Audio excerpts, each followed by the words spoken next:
हमारे साथ कर्नल दीपक कुमार हैं, रिटायर्ड रक्षा विशेषज्ञ। बहुत बहुत स्वागत कर्नल जुड़ने के लिए। कल मॉक ड्रिल है कर्नल, और लोगों को प्रशिक्षण दिया जाएगा, लेकिन इसका क्या मतलब समझा जाए कि काउंटडाउन अब शुरू हो चुका है पाकिस्तान का? ये तो यही दर्शाता है कि जो है देश और सेनाएं पूरी तरह तैयार हैं, और उसके साथ ही जो है जो सिविलियंस हैं, हम अपने जो जो भी डिफेंसिव और पैसिव डिफेंसिव मेजर्स होते हैं उनकी भी हम तैयारी कर रहे हैं। तो ये मैं समझता हूँ कि एक बहुत बड़ा सिग्नल है पाकिस्तान के लिए, और उनको समझ जाना चाहिए कि आने वाले दिनों में क्या होने वाला है। कर्नल, एक और बड़ा सवाल है। जिस तरह से आप देखिए ना, भारत के अंदर इस तरह से बड़ी कार्रवाई को अंजाम दिया गया है। कल भारत यहाँ पाकिस्तान बॉर्डर पर भी आप देखिए किस तरह से एक लगातार युद्ध अभ्यास ही इसे माना जाएगा, वो करने की भी कोशिश कल होगी। तो दुश्मन मुल्क के अंदर जो गीदड़ भभकियां बार बार दी जा रही थी, उस पर अब एक्शन का समय आ गया है।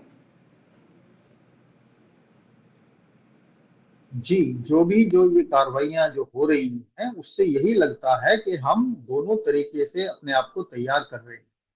एक तो ऑफेंस के लिए भी, जो कि एक्सरसाइजेज एयरफोर्स की एक्सरसाइजेज की जा रही हैं या नेवी की एक्सरसाइजेज की जा रही हैं, और जो ये सिविल डिफेंस की ड्रिल की जा रही है, ये एक डिफेंसिव ड्रिल है। तो हम डिफेंस के लिए भी अपने आप को तैयार कर रहे हैं। जैसा कि मैंने पहले भी शायद आपके चैनल पे या किसी दूसरे चैनल पे कहा होगा कि युद्ध जो होता है, एक वो सिर्फ सेना नहीं लड़ती है। युद्ध एक समग्र राष्ट्रीय प्रयास होता है।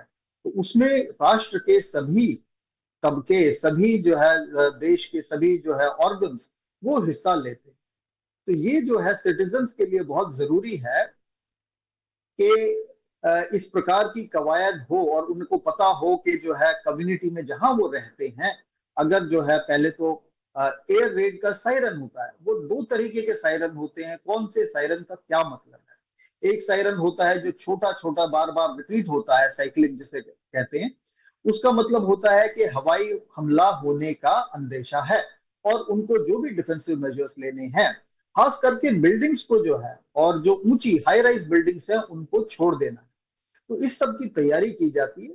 और जो है जिससे कि, क्योंकि हो सकता है कि उनकी बिल्डिंग में कुछ ऐसे लोग हों जिनको, जो खुद बिल्डिंग को ना छोड़ पाए, जो वृद्ध हो सकते हैं या कुछ विकलांग हो सकते हैं, उनको मदद की जरूरत पड़े तो कौन उनकी मदद करेगा? और जब हम बार एक या दो बार एक किसी काम को कर लेते हैं तो उसको हम बिना पैनिक के किए कर सकते हैं। क्योंकि देखिए, जो सिटीजन्स हैं वो युद्ध के लिए ट्रेन नहीं होते। सोल्जर्स की बात अलग है। तो सोल्जर्स का रिएक्शन अलग होता है, लेकिन एक सिटीजन अगर कहीं पे जो है फायरिंग हो जाए तो उनका रिएक्शन पैनिक का होता है। तो ये सब जो ड्रिल की जा रही है, इसका मकसद सिर्फ यही है कि किसी भी प्रकार का पैनिक जो है सोसाइटी में, समाज में क्रिएट ना हो, और लोग सोचे समझे और वेल प्रैक्टिस तरीके से इस सारी कार्रवाई को अंजाम दे। सालों बाद आफ्टर 5 डेकेड्स ये मॉक ड्रिल एक्सरसाइज की जा रही है। हमने बहुत तरक्की की, हमारे वेपन्स भी लगातार बढ़ते गए, लेकिन अब भी हम देख रहे हैं, जो हम टीवी स्क्रीन पे देख रहे हैं, वो ऑर्थोडॉक्स टाइप की है। आप डेस्क के नीचे बच्चों को बिठा रहे हैं। अब तो टेक्नोलॉजी बड़ी तेज़ हो गई है, किस तरीके से हमने वेपन्स में कहाँ पहुँच गए हम। लेकिन वो ड्रिल मैं देख रहा हूँ, वो जब हम ट्रेनिंग ली थी हमने सिविल डिफेंस की, तब भी सेम था और अब भी सेम है। ये बदलाव क्यों नहीं आया? नहीं, देखिए, मैं इससे सहमत नहीं हूँ। जब भी जो है इस प्रकार का अगर एयर रेड का सायरन बजता है तो बच्चों को जो है डेस्क के नीचे नहीं छुपना है। वो जो उस प्रकार अगर समय है उनके पास, तो उनको उन बिल्डिंगों से दूर खुले स्थान पर जाना है। राइट। और खुले स्थान पे इसके लिए हमें खंदकें बनाने की जरूरत है। और वो खंदकें जो है बिल्डिंग से तकरीबन इतना दूर होनी चाहिए कि अगर बिल्डिंग के ऊपर किसी प्रकार का एयर अटैक होता है, तो जो डेब्री जो फ्लाई करता है, that debris also acts as a flying projectiles, as bullets. It is जी also as lethal as a bullet. जी। तो वो डेब्री की पहुंच से दूर हो थोड़ा सा, और अगर बिल्डिंग जो है कोलैप्स करे तो भी जो है वो खंदकों के ऊपर कोलैप्स ना करे। तो इसके लिए मेरे ख्याल में ये शायद प्रिलिमिनरी पहली बार वो ड्रिल हो रही है, और आगे जैसे एक दो बार ये होगी तो इसमें इम्प्रूवमेंट होगा, ऐसा मैं समझता ठीक हूँ। है कर्नल दीपक, आपको रोकूंगी मैं यहाँ पर। एक और बड़ी खबर आपको दिखाते चले। देखिए किस तरह से आईएफ कल यहाँ पर बड़ा सैन्य अभ्यास करने जा रही है। तो जाहिर तौर पर देखिए पाक सीमा पर वायुसेना अब सैन्य अभ्यास करेगी।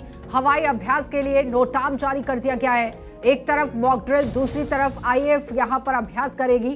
तो जहां जाहिर तौर पर देखिए पाकिस्तान के अंदर जिस तरह से पहले से ही खलबली मची हुई है, आसमान में गरजेंगे राफेल, सुखोई और मिराज, क्योंकि पाक सीमा पर वायुसेना अब सैन्य अभ्यास करने जा रही है। तो जाहिर तौर पर देखिए डर खौफ का माहौल बन गया। देखा होगा कि विशेष सत्र बुलाया था हाँ। पाकिस्तान ने, वहाँ अटेंडेंस कितनी थी? आप वो डराते जा रहे हो बेचारों को। आप देखिए ना, अब आप वायुसेना अभ्यास करेगी, राफेल गरजेंगे, सुखोई गरजेंगे, तो उनकी नींद तो उड़ेगी। विनोद जी, भारत को आंख दिखाएंगे तो फिर खामियाजा तो भुगतना पड़ेगा। आंख तो निकल ही जाएगी और खामियाजा तो भुगतना पड़ेगा। और उसके बाद अब आप देखिए, एक तरफ माली हालत खराब है, दूसरी तरफ अगर भारत को आंख दिखाई जा रही है तो उसका यहाँ पर खामियाजा भुगतना पड़ेगा और इसका अंजाम बहुत बुरा होगा। कर्नल दीपक, कल जो हवाई अभ्यास भी होना है, बार बार आंख दिखाने की बात हो रही है भारत को, लेकिन उसका खामियाजा भी तो भुगतना पड़ेगा।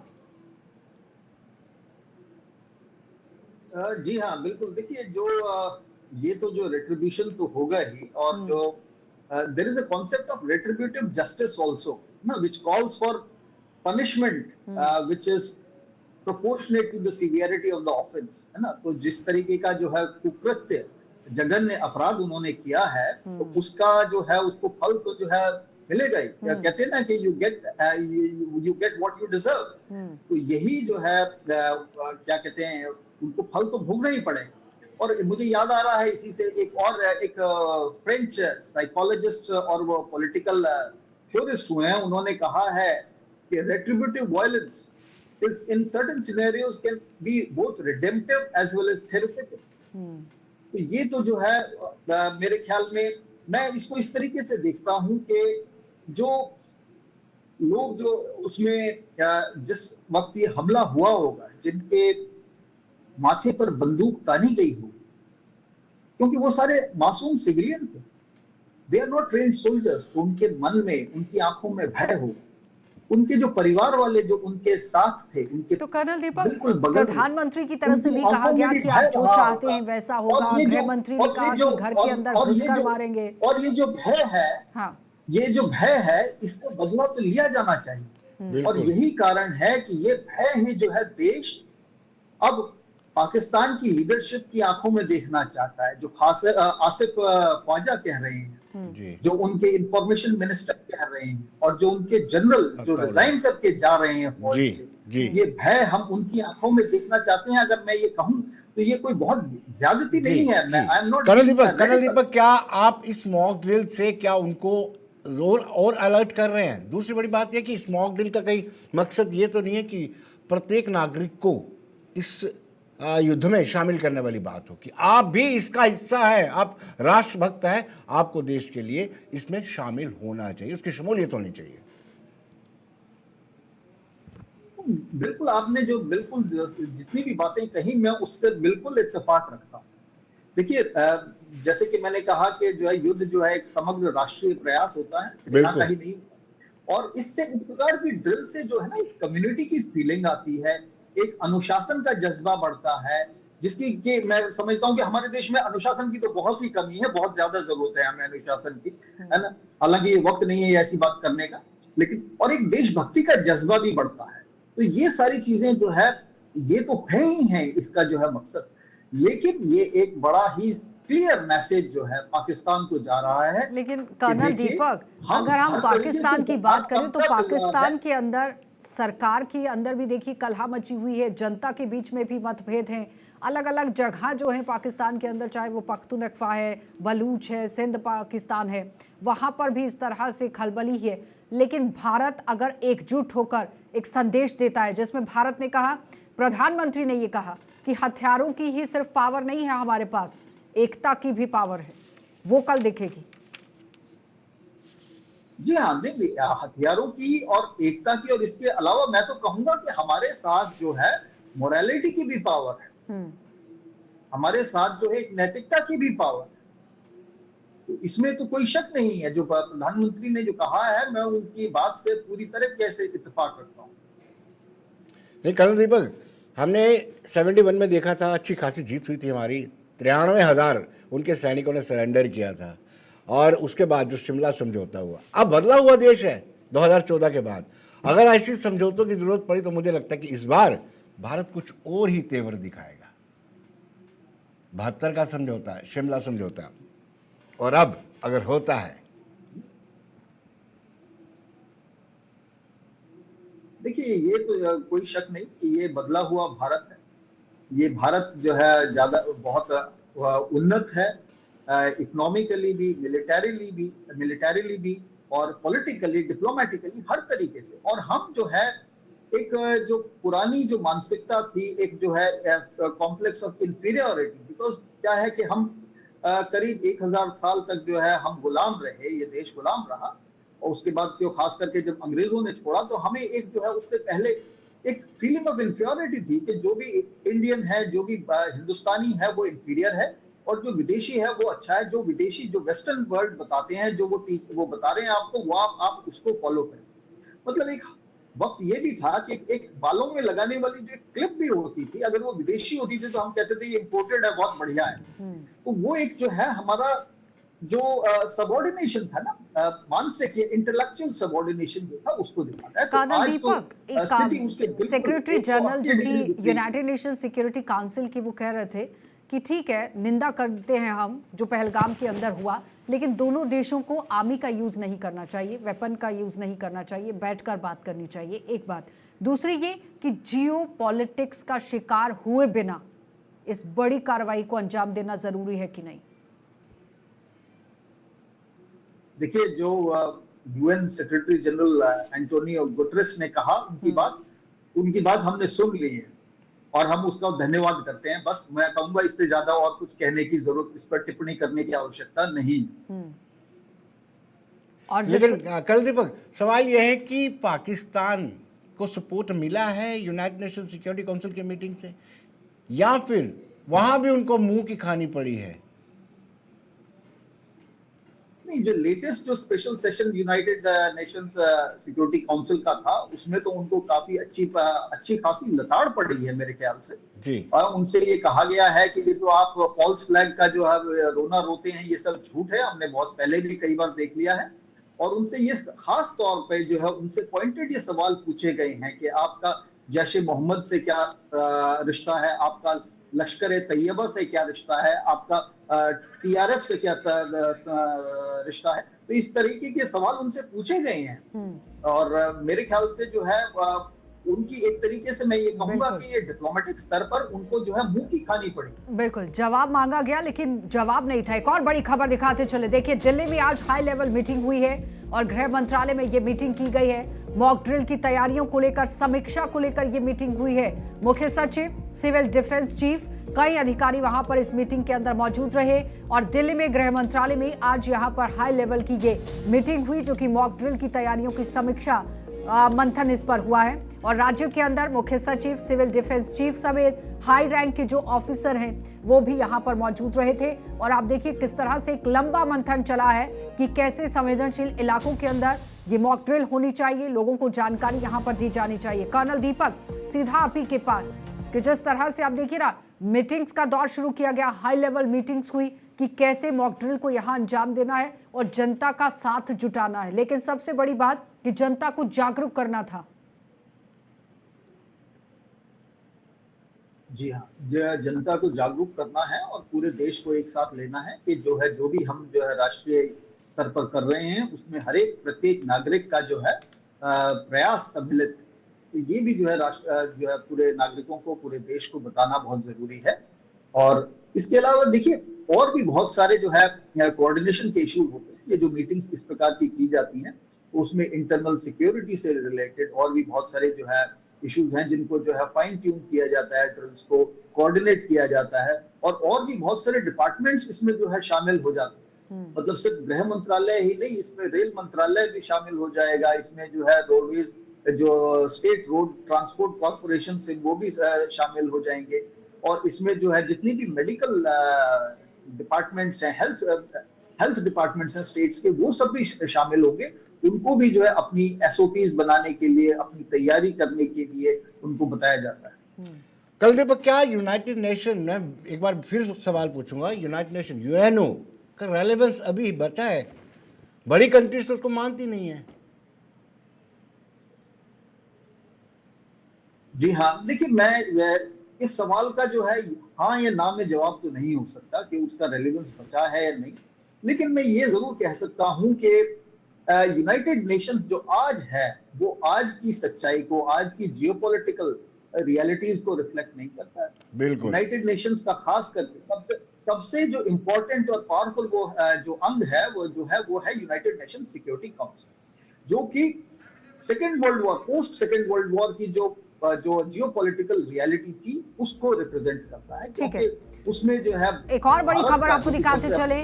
खौफ में पाकिस्तान के रक्षा मंत्री ख्वाजा आसिफ जी रहे हैं। पाकिस्तान के रक्षा मंत्री ख्वाजा आसिफ की तरफ से लगातार गिदड़ धमकियां पहले दी जा रही थी, लेकिन भारत किसी भी वक्त हमला कर सकता है। ख्वाजा आसिफ ये कह रहे हैं एलओसी पर किसी भी वक्त सैन्य हमला हो सकता है और पाकिस्तान के नेताओं को यहाँ रात की नींद नहीं आ रही है। यानी कि पाकिस्तान की नींद पूरी तरह से भारत ने उड़ा दी है। विनोद जी, बिल्कुल आपने ठीक कहा, पाकिस्तान की नींद उड़ी हुई है। कभी और जरा अल्लाह पढ़ से लेते हैं, जरा पढ़ लेते हैं कि एक्स पर क्या लिख रहे हैं। लिख रहे हैं कि ऐसी खबरें हैं कि भारत नियंत्रण रेखा के पास किसी भी स्थान पर हमला कर सकता है।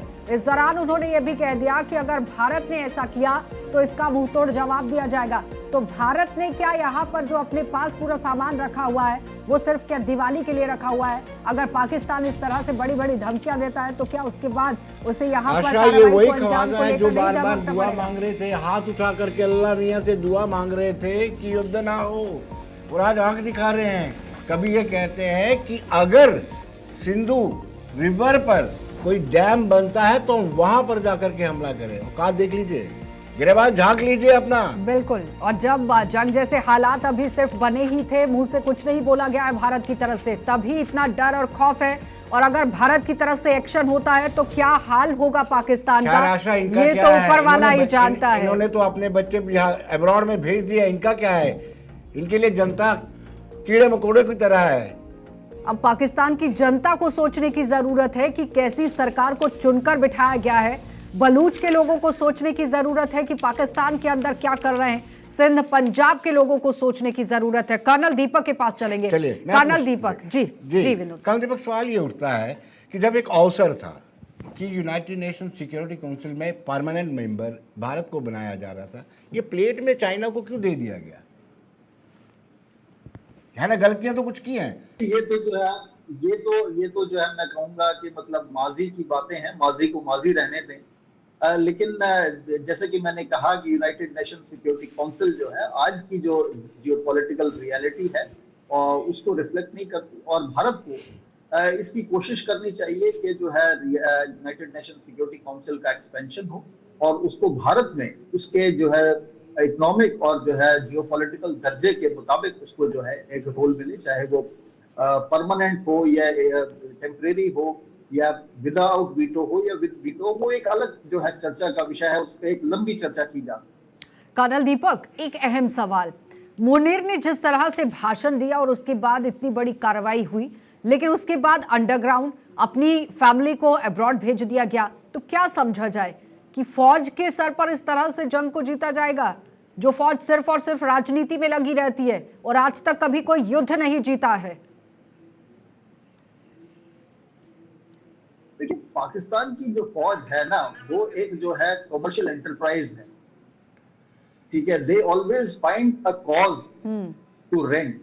कोई भी कॉज उनको जो है मिल जाए, पैसे मिल जाए उनको, वो उसके लिए काम। अरे वो कॉज अभी आने वाला है कर्नल दीपक।